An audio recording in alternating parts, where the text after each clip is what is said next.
vai começar a nossa roda de conversa sobre justiça climática na Amazônia e qual é o papel das juventudes, né, nessa luta por justiça climática. Quero agradecer ao CEDEMPA pelo espaço, pela CUIA também pela parceria. E vou falar um pouquinho do Amazônia, né? Nós somos uma organização sem fins lucrativos, somos uma jovem organização de 32 anos. Nós estamos aqui na Amazônia desde 1990, esse ano nós faremos 33 anos. E a gente sempre fala que no Amazon a gente carrega a nossa missão, que é promover conservação e desenvolvimento sustentável na Amazônia. E para que isso seja possível, é muito importante falar de justiça climática. É muito importante a participação de todos nós. Eu quero agradecer ao NACUIA e ao Amazon por toda a parceria, por todo o cuidado mesmo para que esse momento acontecesse. Quando a gente fala sobre justiça climática na Amazônia, né, não tem como a gente pensar e associar de tudo. A Amazônia representa 70%, né, do nosso país. Mais de 70% aqui são as pessoas negras e negros. A maior população indígena está aqui também na nossa região, então tudo que a gente vai pensar sobre a Amazônia não tem como pensar sem nós. Então, essa diversidade de corpos e vozes de pessoas que estão aqui hoje representam tudo que a gente também acredita no CEDEMPA. O CEDEMPA existe já há 42 anos, pensando justamente em impactar a sociedade de algumas maneiras, dentre elas a educação, a economia, e também a justiça racial e a justiça ambiental. Então, quando a gente pensa nisso, não tem, como diz a nossa querida Nilma Bente, não dá para a gente falar sobre justiça climática sem antes resolver o problema do racismo ambiental. Então, tudo isso que acontece aqui hoje vem coroar também o que a gente entende como a nossa missão. Não tem como a gente falar sobre justiça climática sem falar sobre justiça ambiental, sem falar sobre racismo ambiental e sobre diversas problemáticas, né, e perspectivas também que isso atravessam a nossa vida. Né? Eu falo aqui pela NACUIA Produtora Cultural, que já existe há 8 anos. Né? Nós somos formados por jovens criativos, independentes, que são, na sua maioria, 99% LGBTs, e nós temos uma interseccionalidade muito grande.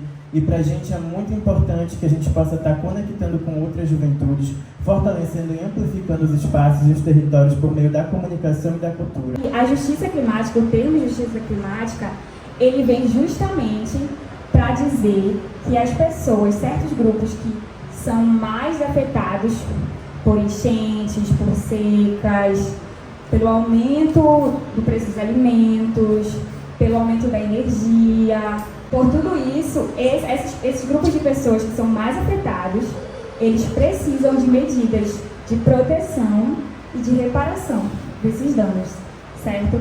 Então, é para isso que o termo justiça climática foi criado, né? Para dizer que tem certos grupos que são mais afetados, né? O racismo ambiental já fala disso, e que esses grupos precisam dessa justiça. E para integrar a roda de conversa, né, a gente vai chamar a Josi, que é indígena da etnia Gualibi Maorno, é natural da terra indígena Juminã Aldeia, Uauá, localizada na margem do rio Oiapoque, município de Oiapoque, no Amapá. Ela é graduanda em licenciatura em História e é presidenta da Associação dos Povos Indígenas Estudantes da Universidade Federal do Pará, além de ser ativista no movimento indígena. E a Yaci, a Isla Ferreira, que também é indígena do povo Baré. Ela é acadêmica de fisioterapia na UFPA, mãe do Micael, que está aí também, o Kimara, de 2 anos, do povo tucano. Ela integra a Associação dos Povos Indígenas e Estudantes da Universidade Federal do Pará e o coletivo das Mães Universitárias. Ela vem do Médio Rio Negro, no interior do Amazonas, mas reside aqui em Belém desde 2019. E para completar a nossa mesa, a gente vai chamar a Suane Barreirinhas, que é colaboradora da Negritar Filmes e Produções. Ela também é produtora e oficineira de Telas em Movimento. Atua como defensora dos territórios, em especial da Vila da Barca, e como ativista por mais mulheres na política. Além disso, ela é colaboradora do movimento República do Emaús como filmmaker. Além de ser presidenta da Associação dos Povos Estudantes da Universidade Federal do Pará, UFPA, também fui coordenadora de base da minha região, representando a juventude. A gente já nasce lutando nessa luta desde criança. A gente vem acompanhando nossa liderança, principalmente para proteger a preservação dos territórios indígenas, né? Estamos aqui para compartilhar nossa vivência e a nossa resistência também enquanto indígena, jovem, mulher na luta. Eu nasci numa comunidade chamada Ribeira, que hoje em dia infelizmente não existe mais. Eu sou mãe do Micael, essa belíssima pessoa que está aqui, que antes da gente chegar se machucou. Sou mãe da Valentina, uma menina de 12 anos, uma pré-adolescente, sou companheira da Tainá e madrasta da Frida, uma gatinha também. E eu atuo também pelo direito do cinema, do acesso ao cinema. Eu também estou em defesa do território, eu sou do Telégrafo, onde tem a segunda maior comunidade de palafitas da América Latina, que é a Vila da Barca. Também pauto política, principalmente política para as mulheres, acreditando que mulheres têm que estar nesse espaço, acreditar que o voto é importante, o processo eleitoral também é importante, que a gente precisa estar nessa disputa também. Como é que a periferia, no caso da Suiane, né, e a negritude vem sentindo os impactos da crise climática? E para as manas, como é que os povos indígenas vêm sentindo esses impactos das mudanças climáticas? Eu vou começar, então, perguntando para vocês aqui, para a gente fazer uma busca na nossa memória. Quando a gente vê que vai cair um temporal ali, quais são os bairros, quais são as ruas que a gente sabe que vai alagar? Elas estão aonde? A gente tem que fazer esse exercício todo também de entender como é que a periferia está nesse processo.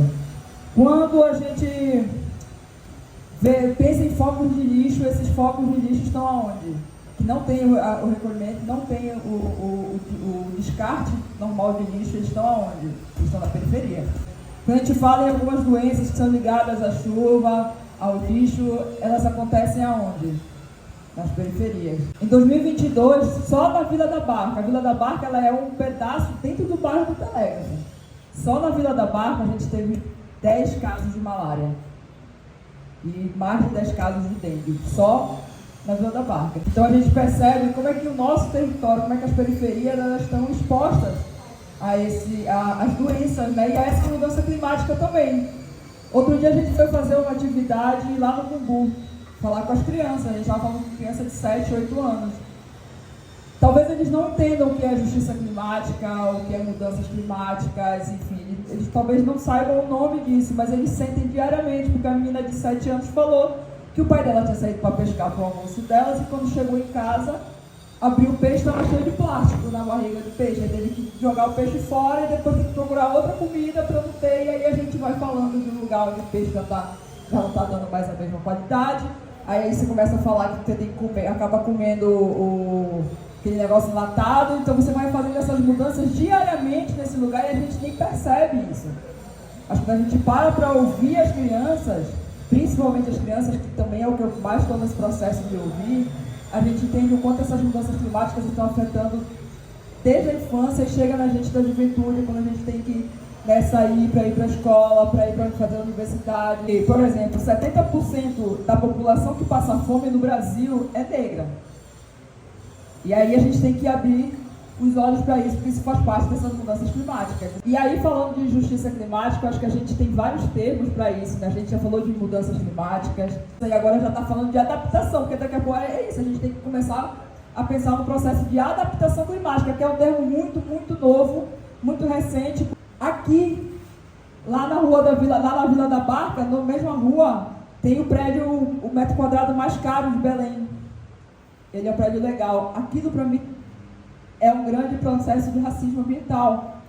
Que está na minha frente, está na minha cara, que eu vejo que um prédio que tem um pier para estacionar jet ski, que tem cada andar um duplex e tal, e aí do lado tem a Vila da Barca, que não tem água potável. Então a gente está no mesmo lugar, em cima da água não tem água potável. A gente está falando disso, que a gente precisa compreender também, passar a entender como é que esses racismos ambientais são praticados também no nosso território. E eu queria também falar só mais uma coisa que é importante que a gente compreenda nesse processo, o quanto é que a gente também influencia, a gente também tem que se colocar nesse lugar, que é, por exemplo, o processo eleitoral. E esse ano é ano de eleição para conselheiro tutelar. Então, pesquisem quem são as pessoas do território de vocês, do distrito de vocês. Essa luta não está desassociada. As crianças e adolescentes têm que estar nessa pauta da mudança climática, de quem vai cuidar delas, de quem vai cuidar nos próximos 4 anos. E a gente precisa estar junto para que esse processo também aconteça. E aqui acho que eu vou encerrar na minha primeira fala. Acho que eu já falei muito. Muito obrigada, Eu vou falar primeiro como uma pessoa de dentro da comunidade. Eu vou falar uma frase que eu sempre escuto da minha avó quando eu estou lá. Ah, minha filha, eu não sei mais se eu planto, se eu espero dos políticos, eu não sei mais o que eu faço. Porque eu vou para minha roça, minha mandioca não presta mais, minhas frutas não prestam mais, minhas bananeiras queimam todos, mesmo estando em época de inverno. Eu não sei mais o que eu faço com o dinheiro da aposentadoria, porque não é o suficiente. Eu não como frango, não como carne, só como peixe, e os peixes estão sumindo. Exatamente essa reclamação que eu escuto da minha avó toda vez que eu vou para a minha comunidade. Nós, indígenas, nós somos obrigados, né, quando a gente está na nossa região e aqui também, nós somos obrigados a aprender a lidar com as mudanças climáticas. Antes, eu lembro que na minha infância, meu avô dizia, tá no tempo de seca, vai vir a chuva, vai vir o tempo de cheia, e hoje em dia tá tudo doido. E lá não tem maré, lá é rio. Então, geralmente, era anual o tempo de cheia, e um determinado tempo, o tempo de seca, e hoje em dia não. E aí, como eu moro no Guamá, né, muitas pessoas que viviam perto de mim sofrem por não conseguir comprar 50 reais de coisas no mercado, que não conseguem comprar roupa, que não conseguem comprar coisas básicas. E eu fico pensando, o que a gente fez da nossa vida? A gente deu nossas terras para as pessoas que tinham dinheiro e em troca o que elas deram para a gente, conta para pagar. Hoje em dia, na minha região, estão de olho, né, porque é uma mata fechada, então eles vivem de olho na região de lá. E 2 empresas de turismo conseguiram falar com 2 comunidades lá para fazer um turismo ecológico lá. Mas é tudo engano, porque o dinheiro que eles pegam vão para quem? Para os empresários. Para as pessoas que estão lá, são só mão de obras que acabam falando das suas vivências, falando das suas culturas, mostrando que a gente come, mas o dinheiro quem vê não são eles. Eles acabam sendo enganados e explorados e, na verdade, eles nem sabem quanto as pessoas que realmente fazem essa transmissão de turista pegam durante uma semana, um mês, porque a Amazônia todo mundo quer conhecer, mas nem todo mundo tem condições de conhecer. Eu falo porque eu vivo indo para lá a cada 2 anos e para mim é pesado, porque eu sou de lá e eu tenho que gastar R$1.000 para ir e R$1.000 para voltar. E é muito dinheiro. Muitas das vezes eu tenho que ficar juntando um ano inteiro para mim poder ver meus pais, meus avós, meus irmãos, meus primos, e dói, sabe? Eu falo uma coisa para vocês, que a gente vive fora da nossa região, mas a gente vive com saudade. A gente vive doente, a gente vive em desespero porque é um impacto imenso, é um impacto grande quando a gente vem para a cidade. A comida não é igual, a vivência não é igual, a gente vive preocupado se a gente vai conseguir comprar as coisas do mês. A gente vive com insegurança porque quando a gente mora de aluguel, né, a gente fica preocupado, será que eu vou ter condições de pagar mês que vem? Ou será que eu vou estar morando na rua?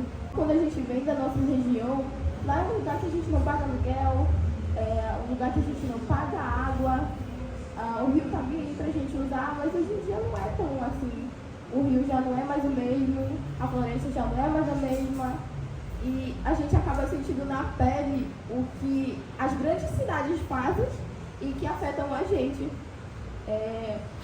Meu pai não consegue mais pescar porque ele diz que os peixes não prestam mais. cheio de mercúrio. Lá tem muita exploração de ouro, tem muito garimpo. São de empresas grandes que contratam pessoas da região e as pessoas da região, sabendo que vai fazer mal, acabam sendo contratadas ou acabam pegando emprego por causa de dinheiro. E aí acabam afetando seus filhos, seus sobrinhos, seus netos, seus irmãos. Acontece muito lá. Debaixo do nariz do Exército, da Polícia Federal. Agora eu vou falar como moradora aqui de Belém, do Guamá. Eu sinto esses impactos, né, que de vez em quando a gente acorda, tá sol, um segundo depois tá chovendo e ninguém alaga tudo e ninguém consegue ir pra faculdade, ninguém consegue trabalhar, ninguém consegue ir pra aula. E no Guamá não tem estrutura nenhuma, não tem esgoto, não tem nada, e quando a gente vê já tá um rio olhando da nossa janela e de vez em quando aparece os jacarés, aparece rato. A gente acaba sentindo não só financeiramente, mas psicologicamente também, acaba afetando a autoestima. É uma situação triste da gente sofrer engano, né, dos grandes políticos, e a gente acaba acreditando neles e infelizmente depois que eles estão lá em cima eles nem ligam pra gente, dão o mínimo do mínimo pra gente tentar sobreviver. E uma coisa que a gente sempre fala é que a gente resiste para poder existir, né? Exatamente assim com todo mundo. Eu acho que a gente resiste muito para poder continuar existindo, porque o que a gente sofre discriminação, racismo, eu acho que tudo engloba no meio ambiente também. E é isso, obrigada.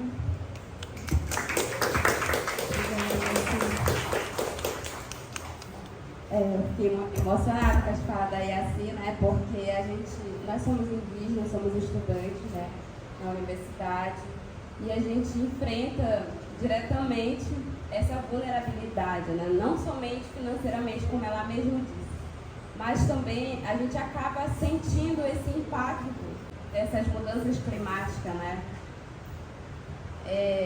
Bem lembrando aqui pela Égila, né? Choveu, semana passada, esse dia agora choveu, né? Eu queria ir para a faculdade e eu não tive como ir, até porque estava alagada a rua.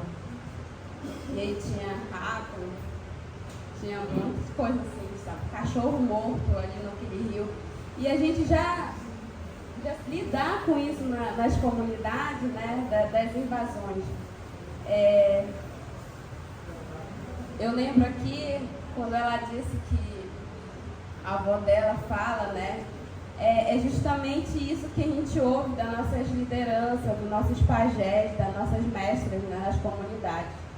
E isso realmente afeta muito a nossa saúde, adoece a gente, né? Se a gente voltar para o nosso território hoje não é igual como era antes. A gente vai lidar desses mesmos empreendimentos que vem ocorrendo. Essas mudanças climáticas, elas afetam muito mesmo a nossa vivência, a nossa saúde, né? A saúde das nossas crianças, dos nossos netos, dos nossos idosos, né? Que hoje não podem comer carne, não podem comer frango, né? Porque a gente sabe como é que eles se dão com esse processo, né? Essas grandes empresas. E falar das mudanças climáticas é falar diretamente como isso afeta a própria vivência dos povos indígenas na base, nos territórios, né? Eu trouxe aqui uma fala que eu gosto muito de falar, né, das mudanças climáticas, que é no intuito da questão das mudanças climáticas, né, de um mundo dentro para fora. Eu estou aqui fora do meu território ouvindo muitas coisas acontecendo, né, esse processo que a Yaci relatou. Justamente ela frisa isso porque é o que a gente está vivendo, é esses impactos que a gente enfrenta. Nós somos estudantes, a gente ganha uma bolsa do MEC, né, que foi reajuste agora, né, para 1.400, mas isso não dá para quem tem criança, para quem tem família, porque a gente sabe que hoje, dentro da universidade, os estudantes trazem sua família, né, a gente consegue trazer o nosso território porque a gente não consegue viver sem nossas famílias. Eu já tenho quase 2 anos que eu não volto para o meu território. Eu não consigo ver minha mãe, né? Aí Eu fiquei emocionada porque quando ela fala assim que a gente junta dinheiro, né, pra gente voltar, isso nos adoece mesmo, isso dói muito pra nós. Então, assim, tipo, eu não volto 2 anos, eu só consigo ver meus familiares por celular, por telefone, por videochamada. Quando a gente fala disso, a gente fala também das universidades, porque até as universidades são racistas com a gente. O nosso psicológico, a gente acaba adoecendo por esses motivos. Hoje eu estou aqui, estou falando para vocês, compartilhando esses saberes, o que a gente enfrenta, o que a gente vive dentro da universidade, dentro do espaço onde a gente mora, quanto moradoras, né, de Belém agora. Mas mesmo assim a gente não está 100% bem da nossa saúde mental, né? Porque todo dia é um desafio, todo dia a gente enfrenta esse tipo de impacto, né? Então eu vejo que a gente não precisava comprar o peixe, comprar a comida, a gente ia pegar no rio, mas hoje a gente enfrenta um processo muito grande, os garimpos, né? Que realmente os peixes estão contaminados, estão com mercúrio, né? Mulheres do Amapá, né, estavam com mercúrio. E assim, as outras mulheres do povo Munduruku também que não podem hoje, engravidar, porque isso afeta também a criança, né? Então, falar da Mãe Terra, falar de todo esse processo, falar do nosso útero, né, da nossa vida enquanto mulher indígena, enquanto mulher negra, enquanto quilombola. Uma coisa que se a gente não debater, se a gente não ecoar nossa voz para o mundo, pedir socorro, a gente não consegue viver. Então tudo isso é muito preocupante para nós enquanto estudantes, para nós enquanto mulheres, enquanto jovens, né? Tudo isso nos afeta.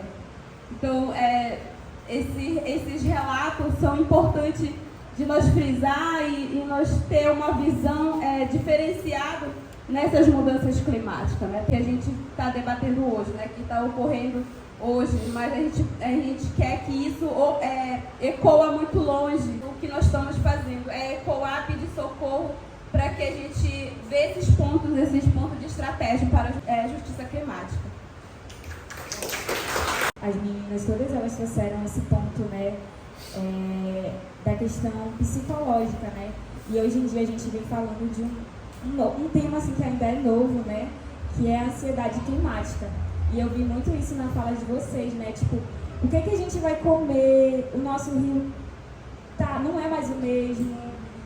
Com que a avó da Yaci, né, falando, a minha plantação já não vai para frente, como é que eu vou pagar minha conta de energia, como é que eu vou pagar o meu aluguel, né? Esse é um tema muito importante de se debater, né? Porque a questão climática, ela está afetando o nosso psicológico, então, e a crise climática, ela vem acentuar essa ansiedade, né? Como é que vai ser amanhã?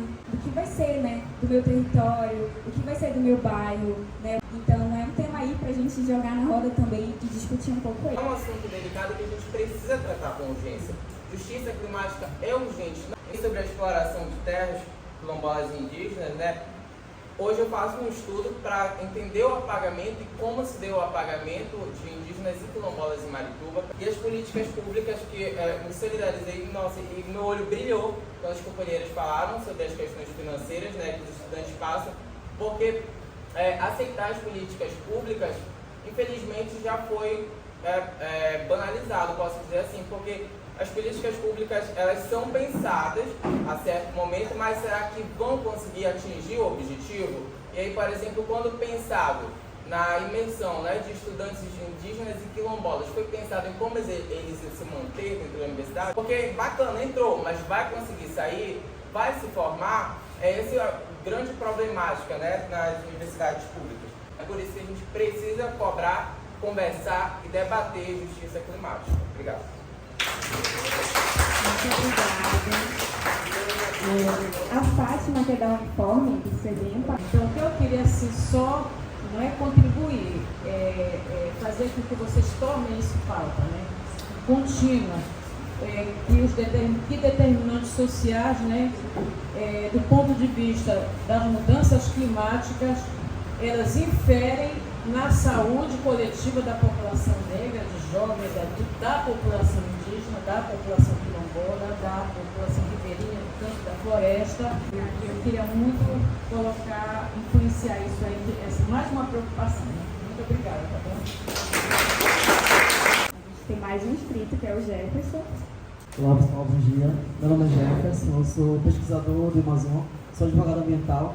E a minha fala aqui é mais de agradecimento, de contribuição por vocês estarem aqui hoje, dando esses depoimentos para a gente. Eu acho que a nossa luta ela é somada quando nós temos pares que conversam sobre as mesmas pautas, para nós entendermos que nós não estamos sozinhos nesse debate. Então, quando a gente fala de justiça climática, a gente entende que isso é a ponta do iceberg, né? Porque dentro de todo esse contexto, todo esse guarda-chuva, a gente tem um cenário de mudanças drásticas. A gente vive hoje no que chamamos de sociedade de risco, e fortalecer essas pautas em ambientes como esses nos revigora, porque daqui podem nascer outras pautas, como, por exemplo, mecanismos alternativos de acesso à justiça. Hoje, o nosso grande desafio ainda, enquanto advogados populares, enquanto advogados ambientais, é mostrar para o judiciário o que tem que ser feito enquanto trabalho de base, né? Por que os povos indígenas e comunidades tradicionais enfrentam tantos desafios? Porque não tem o mínimo que a consulta prévia livre e informada.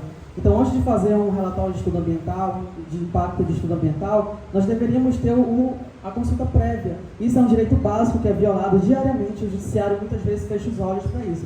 Então, nosso papel aqui, enquanto jovens ativistas e pesquisadores nesse tema, é cada vez mais fomentar esse debate para que nós tenhamos mecanismos alternativos de acesso à justiça que levem essas demandas de forma potente, né, de forma mais pesada, para que eles entendam que nós temos uma luta organizada, que nós temos uma luta que é pontual, né? que sai da periferia para os grandes centros, que sai da periferia para o judiciário. Então, acredito que o grande fator mobilizador agora tem que ser nós procurarmos esses tipos de mecanismos para poder mexer um pouco nessa estrutura do judiciário. Nós precisamos de mais juízes negros, precisamos de mais juízes indígenas, precisamos de mais advogados que comprem esse debate, né, que abracem essa causa. Então, acredito que esse espaço ele é para isso e nós temos que conversar como pares. Muito obrigado. Obrigada, Jefferson. Eu acho que o Jefferson trouxe uma coisa muito interessante, que é exatamente essa questão de ocupar os espaços, né? Como as meninas falaram, né? A gente precisa ter mais pessoas indígenas, negras, LGBTs, como pesquisadoras, no judiciário, como o Jefferson falou. Eu sou indígena, sou acadêmico de medicina da Universidade Federal do Pará. E eu, em todas essas demandas que a gente ouve falar sobre mudanças climáticas, eu gosto de estar envolvido, porque eu nasci no meio disso. E não é uma medicina da vida que vai fazer mudar esse meu pensamento. Então, mudanças climáticas. O meu território ele fica no município de Santarém. Hoje, no estado do Pará, eu vejo que o município de Santarém está sendo mais afetado em torno de destruição, desmatamento, garimpo ilegal. Então, dentro de território quilombola, dentro de território indígena, tem conflito diariamente, onde lideranças já foram ameaçadas, tiveram vários conflitos. Então, isso é uma coisa que chama bastante atenção. E eu vou falar um pouco sobre contribuir, na verdade, com o que as colegas falaram, sobre território também, sobre mudanças climáticas. Eu vivi no meu território até meus 16 anos, mas nunca me desliguei, porque tive que estudar na cidade. Saí de lá, nunca perdi meu vínculo e, assim, o meu território está dentro de um assentamento, onde está sendo a divisão de terra, onde está tendo um conflito diário, onde tem terras indígenas, onde tem terras quilombolas, ali para serem demarcadas, que estão com um processo de mais de 20, 30 anos. E as populações sofrem bastante o impacto ambiental. Não sabe quando é verão e quando é inverno. O rio hoje, a gente não consegue tomar banho, porque o farelo da madeira que eles trazem cai na água. Quando a gente toma banho, causa uma coceira horrível no corpo da gente. A água não é mais consumida. Poucas comunidades têm saneamento básico. Quando tem é numa casa, numa família de aposentados, aí o povo vai lá buscar de uma água. Mas no rio em si, hoje a água não está sendo consumida, nem o peixe também. Eu lembro que os meus avós, minha avó mandou mensagem, hoje meu filho não sei o que a gente vai comer. Porque não pesca, não quero nada, não passar, não faço nada. Esses comentários são diários. O rio demora para encher, perde a época do peixe. de ele fazer a reprodução dele. É uma coisa assim incrível que a gente precisa discutir. Né? A nossa geração, ela é a resposta para a mudança. Em que a gente precisa se unir e precisa trabalhar e criar política pública para reverter esses problemas que sofremos, tanto lá na aldeia quanto na cidade grande. Porque é geral, todo mundo sofre com isso, todo mundo é impactado. Né? Era isso que eu tinha para dizer. Muito obrigada. Gente, a gente está muito feliz com a contribuição de todos vocês. Eu acho que cada fala está sendo muito importante, assim. Eu estou muito tocada, assim, e... Enfim, eu acredito que aqui seja um espaço, né, para a gente se movimentar, né, para que a justiça climática realmente vire política pública. E, como o amigo falou, uma política pública que realmente chegue, né, que realmente alcance essa necessidade da população. Cada um está trazendo uma vivência diferente, né, e está sendo muito interessante para a gente entender como os vários grupos são afetados, né, as pessoas pretas que moram na periferia, a população LGBT, os povos indígenas, né, que estão no território, que estão defendendo o território, né. Então, esses próprios crimes ambientais que acentuam as mudanças climáticas, como o desmatamento, né, ilegal, como é que a gente pode fazer para cobrar, né, justiça, para fazer com que esses crimes, né, cessem um pouco, né? É difícil, a gente se sente impotente, mas a gente tem esse poder, como ele falou, o futuro, né, a mudança está nas nossas mãos, né? Nós somos essa geração. Dá um nervoso ouvir isso, né? Tipo, poxa, muita responsabilidade. Mas a gente já está se movimentando e juntos a gente pode se movimentar mais ainda. Quando a gente pensa, principalmente na fala da Sônia, muitas coisas me atravessaram justamente quando a gente vive nesse território, eu moro na Pedreira. E não só morar na Pedreira, mas a gente aqui do coletivo que está todo o tempo vindo para cá para cremação. A gente sabe muito bem como as nossas reuniões são também pensadas nessa chuva e quando chove, o que acontece, porque a gente fica aqui impedido de sair. Ontem mesmo foi um dia que a gente veio para cá organizar algumas coisas a respeito do evento e a gente ficou impedido. Então, não é algo que está tão distante. A todo momento a gente percebe o quanto o nosso corpo, território, é invadido por essas questões todas que diz respeito à justiça climática e a todo o restante, né? Quando a gente também vai pensar nessa questão de como é ser esse morador da periferia, que sabe que o que está chegando para a gente é quase aquele quarto do despejo lá da Carolina de Jesus, é o mínimo do mínimo, como vocês falaram, a gente percebe também que ali naquele momento a gente está tentando sobreviver com as nossas, através da nossa ancestralidade, trazendo para o que a gente faz aqui, né, pensando, racializando mesmo as coisas, é justamente a gente pensar para além do que é esperado, né, a gente descentralizar mesmo a nossa forma de conviver na Amazônia. E aí eu trago para vocês essa realidade de vir de um lugar que também não tinha esse pensamento todo sobre saneamento, encontrar aqui em Belém essa mesma realidade faz com que a gente perceba que existem Amazônias diferentes, mas a gente não está longe muito do que é esperado para nós enquanto negros, enquanto indígenas, enquanto periféricos. Então eu queria que vocês falassem um pouco como foi esse impacto de chegar e receber aqui. E Suane, como é saber que está lá na Vila da Barca, todo mundo falando sobre a Vila da Barca, gravando filmes na Vila da Barca, e a Vila da Barca continua passando por essa situação. Obrigada.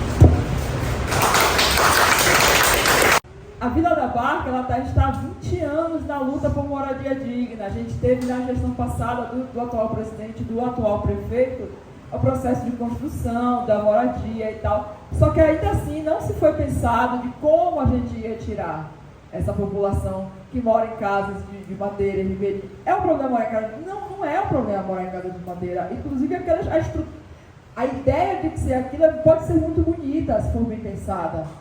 Aí botam as pessoas numa casa de concreto, com um telhado de vinco, com um negócio que é quente, que acha que todo mundo vai dar na mesma casa, na mesma estrutura de casa, e não é. A gente tem que pensar um processo de como manter as palafitas pode ser bom, até pode ser, mas a gente pensar no processo de como a água vai chegar, de como vai ser esse tratamento de água, de como vai ser o recolhimento de lixo. A gente pode pensar para que as coisas até continuem no processo de palafita, mas com dignidade, a gente precisa de dignidade. Há 20 anos atrás ficaram faltando ainda 400 famílias a entregarem as casas. 20 anos depois, 400 famílias, com toda certeza, já duplicou. E aí vão entregar agora 240 casas. Ainda vai ficar uma galera para fora. Mas ainda assim é um projeto de especulação imobiliária, porque vai deixando o povo lá, o povo vai começar a sair. Como a Vila da Barca ela está no centro de Belém, ela está dentro ela está do lado do Marizal ali, né? Ela está perto da Doca, ela está naquele lugar ali, ela é cara, ela é um lugar caro. Porque ela tem um privilégio, que você está no centro, você está na beira do rio. Então é um projeto também de que se deixe ficar, deixe lá, e aí as pessoas vão começando é caro comer, porque os supermercados da área começam a ficar caro, porque você está no bairro nobre. Mas a situação da Vila da Barca é essa, assim, né? A gente tem essa ansiedade também de ter esse projeto de que fosse tudo entregue, ou que se fosse pensado numa proposta de moradias mais humanizadas, né? O impacto de quando a gente chega aqui, né? Eu até abri meu caderninho porque eu lembrei que eu fiz as contas do mês de maio e ia sobrar R$87 para mim ficar o mês inteiro, pagando todas as contas. E aí o outro impacto é sobre alimentação. A gente vai no supermercado, a mandioca, a macaxeira que a gente tira ali do quintal é caro. O peixe que a gente tira ali do rio é caro, o milho, as hortaliças, o tomate, tudo é muito caro. E eu fico assim, caramba, eu tinha lá no quintal de casa.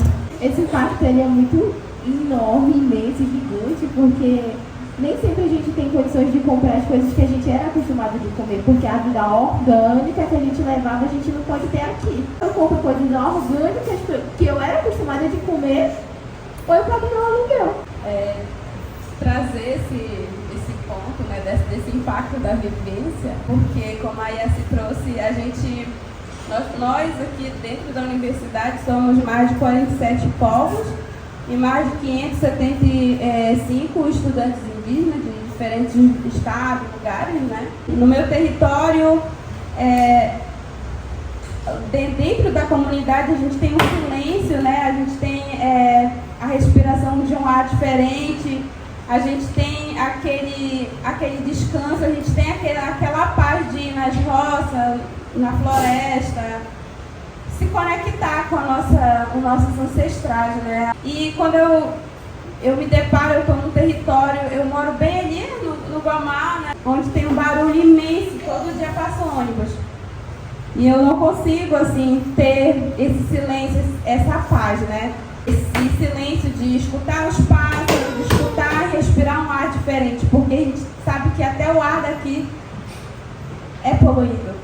Então, a gente sente isso, esse impacto, né? Quando a gente sai do nosso território em busca de melhorias, para ter um conhecimento, né?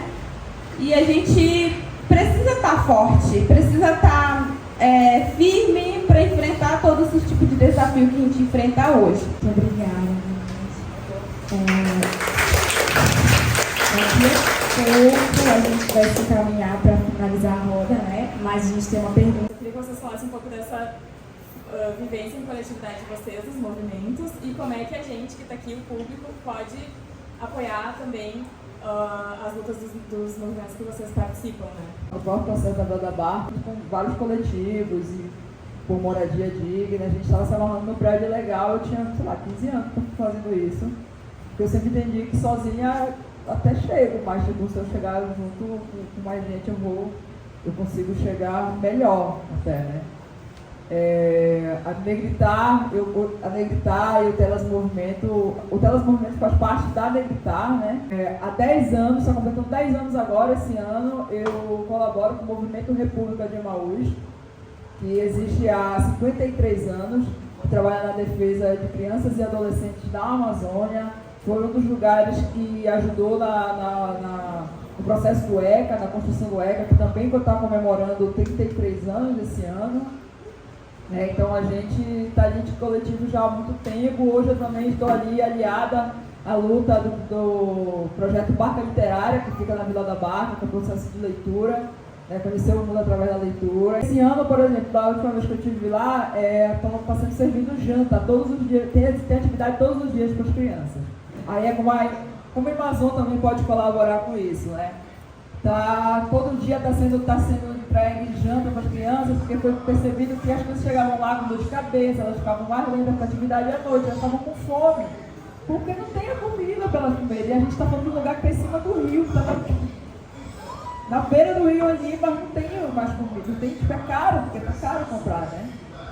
Então, todo dia ali, assim, eu dou um valor, as pessoas acabam doando também os valores para ter essa alimentação todos os dias, para que a atividade aconteça, para que os livros também cheguem. A gente também tem parcerias, a Negritaia, o Telas Movimento, a gente está em parceria com o próprio SEDEMPA, né, que é um lugar que a gente tem atuado muito. E aí, também assim, a Amazon e as outras instituições que têm um pouco mais de condições do que as outras, financiem também para que os outros grupos tenham acesso a atividades fora, tenham acesso a atividades em outros estados, porque é importante que a gente esteja nesse lugar. A Negritaia e o Telas Movimento acabou de vir de uma atividade na Argentina, mas porque alguém acreditou na gente. A gente bateu e falou: oi, a gente ganhou uma vaga lá para reunião de altas autoridades em direitos humanos. A gente tem vaga lá para participar do evento, mas a gente não tem dinheiro para ir. A gente levou alguns não, mas a gente levou o CID também, que garantiu que a gente fosse. Né? Então, acho que também é o nosso dever entender que nossas organizações, nossos coletivos precisam estar nesse lugar de discussão, estar ali, porque é muito caro ir. Mas é importante que a gente esteja nesse lugar também.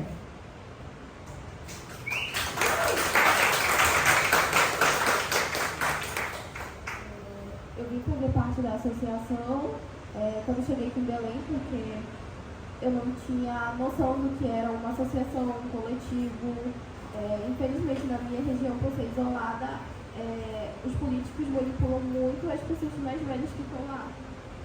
Lá, infelizmente, há muito preconceito, há muito racista. Infelizmente, há uma quantidade assim, de indígenas que dizem não ser indígenas, mesmo sendo indígenas por conta do racismo.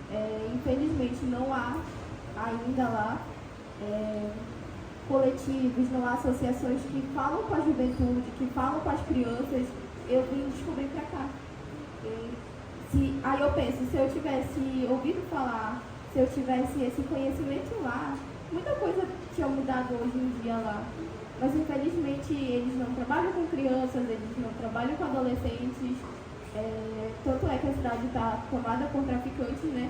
E lá é a fronteira com a Venezuela, então infelizmente muitos traficantes se instalam lá, muitos políticos se aliam com os traficantes para poder manipular a população. Quando eu entrei na APIE-UFPA, né, que é a Associação dos Povos Indígenas, dentro da Universidade Federal do Pará, eu vi o quão a gente luta, o quão é difícil a gente permanecer dentro da universidade, o quão é importante essas lutas, essas pautas, essas rodas de conversas para a gente saber dos nossos direitos, dos nossos deveres, para a gente juntar todas as associações e lutar todo mundo junto. Abriu minha mente, porque eu só vim ter noção do que era opinião própria para cá. Eu faço parte do coletivo de mães universitárias pela permanência também. E lá a gente luta pela permanência das mães dentro da universidade. Todo dia a gente passa por racismo, todo dia uma mana é botada para fora da sala de aula porque o filho está fazendo barulho, o filho está chorando, o filho está mamando, que ainda tem esse preconceito, né, da mãe da mama dentro de uma sala de aula. Muitos professores não aceitam. Lá no UFPA não tem fraldário, no RU não tem cadeirinha para colocar nossas crianças. Se a gente quiser dar comida para elas, a gente tem que dividir o prato com elas. Senão a gente tem que pagar R$10. Recentemente eu descobri que meu filho, nós estamos fazendo uma investigação, né, para fechar o diagnóstico de autismo. E aí com isso eu vim faltando aula. Quando eu fui conversar com minha secretaria, eu estudo fisioterapia, eu levei os laudos, levei tudo, todos os exames que ele tinha. Eu falei assim, eu vou infelizmente ter que faltar alguns dias por conta desses exames. A secretária que estava lá, ela disse assim, eu acho melhor tu trocar o curso, porque vai ser mais fácil para mim e para ti também. E aí eu falei assim, mas não tem como passar atividade, não tem como eu estudar os finais de semana, eu estudo, pelo amor de Deus. A única coisa que eu quero fazer é me formar. Falta 2 anos e pouco para me formar. E aí, toda vez que eu levo ele, eu escuto uma piadinha, um racismo, né? Escondido, como se fosse uma piadinha de, olha, um índiozinho. Olha, eu nunca tinha visto um índiozinho, eu só ouvia falar que eles estavam dentro do mato. E aí eu escuto de pessoas assim, ei, assim, se tu é indígena mesmo, por que tu não vem de tanguinha? Por que tu não vem pelada? Por que tu não vem pintada? Por que tu não vem cheio de pena? A gente tem que falar também que as pessoas brancas, eles criaram um estereotipo da gente, que a gente só anda nu, que a gente só anda pintado, que a gente só anda com enfeite. E se eu andar com uma pessoa normal, entre aspas, vou dizer que eu não sou indígena. Chegaram a duvidar de mim, a pedir para me mostrar minha certidão indígena por dizer que eu não era indígena. É difícil de eu falar, essa é a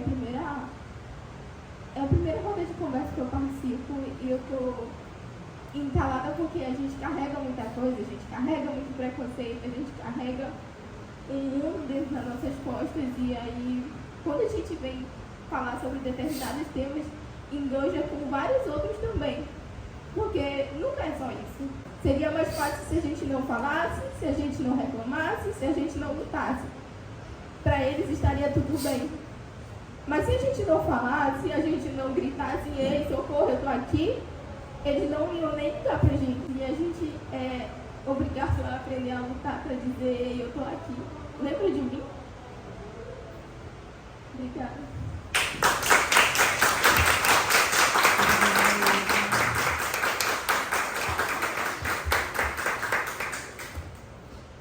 Gente, eu tô tentando não chorar porque a Ezra tá... Mas é isso, gente. Tudo isso que a Ezra disse é tudo que a gente enfrenta dia a dia. No meu território, a gente sempre participa das reuniões desde criancinha, né? A gente vem aprendendo a luta dos nossos mais velhos, dos nossos idosos, dos nossos mestres, das nossas lideranças. Eu aprendi muito mesmo com meus pais, meu avô, minha avó, né, que foram lideranças. Então, todo esse processo, acredito que esse conhecimento de como construir, de como caminhar ao lado das lideranças, eu tive essa aula, eu estou tendo essa aula nas lutas, no movimento indígena, em outras assembleias e eventos, né? Fui coordenadora da juventude da Organização Indígena da Juventude de Oiapoque. Trabalhei com as comunidades, trazendo as informações para a base, pegando as demandas das lideranças dos caciques para as reuniões e representando as lideranças nas reuniões. Fui coordenadora local da minha região também, da Poiamp, né, a organização do Amapá e Norte do Pará. Hoje eu estou numa associação aqui dentro da Universidade Federal do Pará, né, no qual eu represento 47 povos e mais de 500 estudantes indígenas, de vários biomas diferentes da Amazônia, né? Então, para mim não é minha primeira vez, mas a gente sempre sente, né, Ângela, esse impacto, esse desespero, tá na Constituição, né, de falar sobre nossos direitos, nessa garantia, mas a gente fica com receio, porque a gente enfrenta bastante racismo, né, mesmo, em diversos lugares, né. Como a Ângela mesmo disse, né, se a gente não cobrar, se a gente não pedir socorro, a gente não é ouvido, a gente não é escutado. A nossa luta é diária. E hoje, assim, eu estou muito feliz também, né? Eu fui eleita como suplente da UPEI, né? Da Plurinacional dos Estudantes, que representa todos os estudantes nacional do Brasil inteiro, no MEC. Eu sou a primeira indígena que estuda História da faculdade. E agora tem uma Tembé que entrou. E a gente está travando muitas lutas, porque quem estuda História, né, sabe que fala muito dos povos indígenas, né? Naquele momento, naqueles séculos anteriores.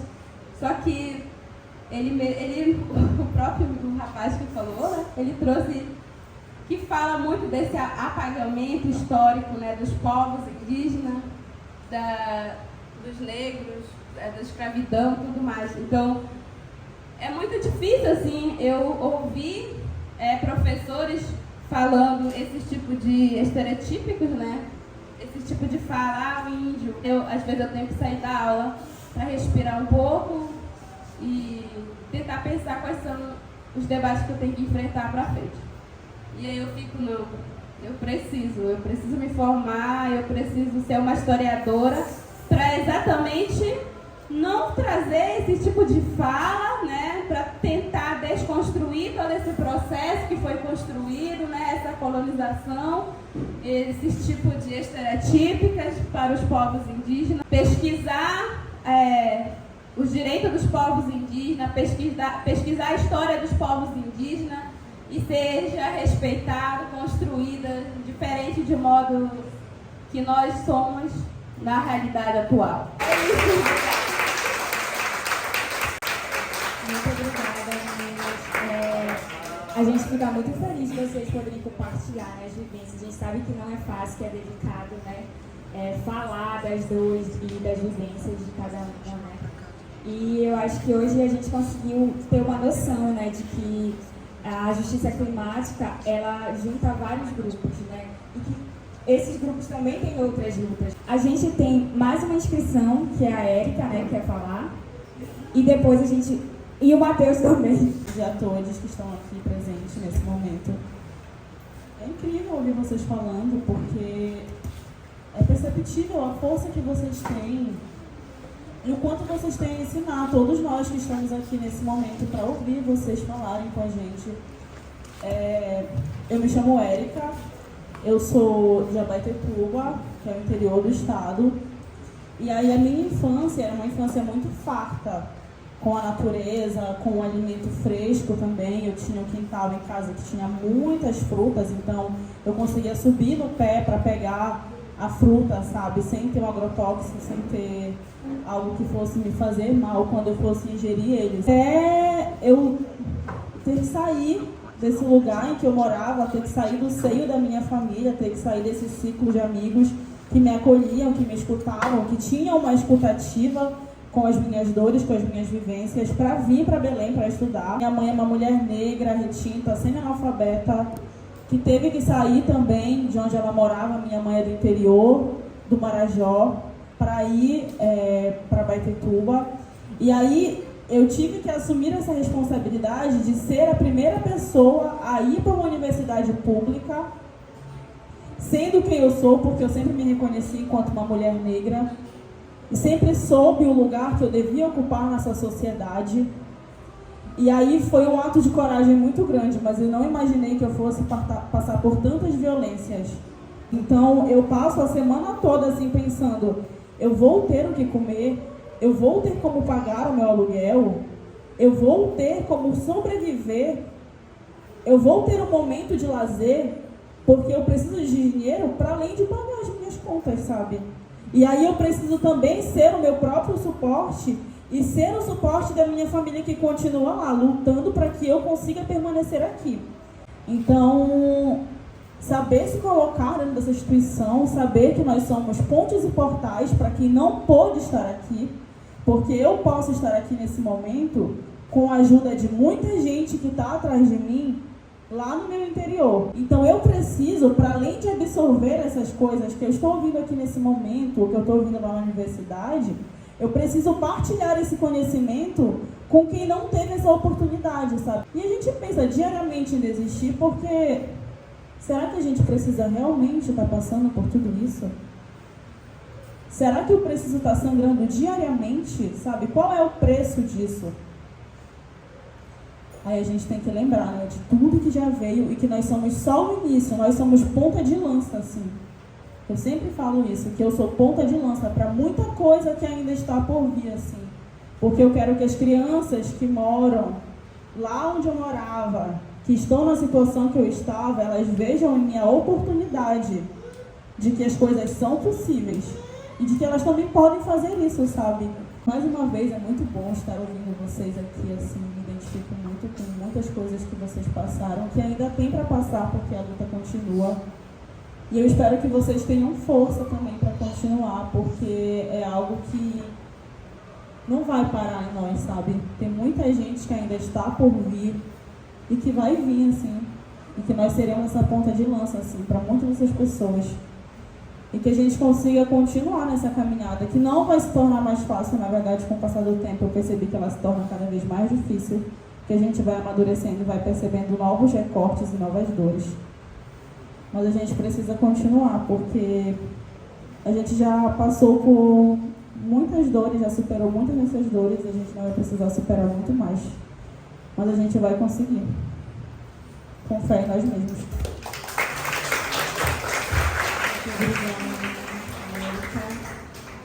Matheus. Oi, gente. Eu primeiramente queria agradecer muito a todas vocês. Hoje está sendo um dia muito forte, né? Um dia onde a gente está tendo muito compartilhamento de vivências importantes. Quando a gente ocupa espaços, a gente também é ocupado pelos espaços onde a gente ocupa. E a gente precisa saber quem é a nossa rede de afeto, quem é que acolhe a gente quando a gente precisa de acolhimento e quando a gente quer ponta de lança, como a nossa colega Érica falou, também precisa dessa acolhida, né? E eu acho que pensar nesse lugar de afeto e nesse lugar de segurança e construir esses espaços como hoje são coisas que são essenciais para qualquer luta, né? Para o movimento. E principalmente queria trazer sobre as vivências LGBT diante da justiça climática. A gente tem vivências LGBTs na população negra, na população indígena, em todo lugar, porque são conversas e trocas como essa de hoje que fazem a gente entender que mesmo triste, mesmo sendo difícil a caminhada, juntos a gente consegue caminhar muito melhor do que se a gente estiver sozinho.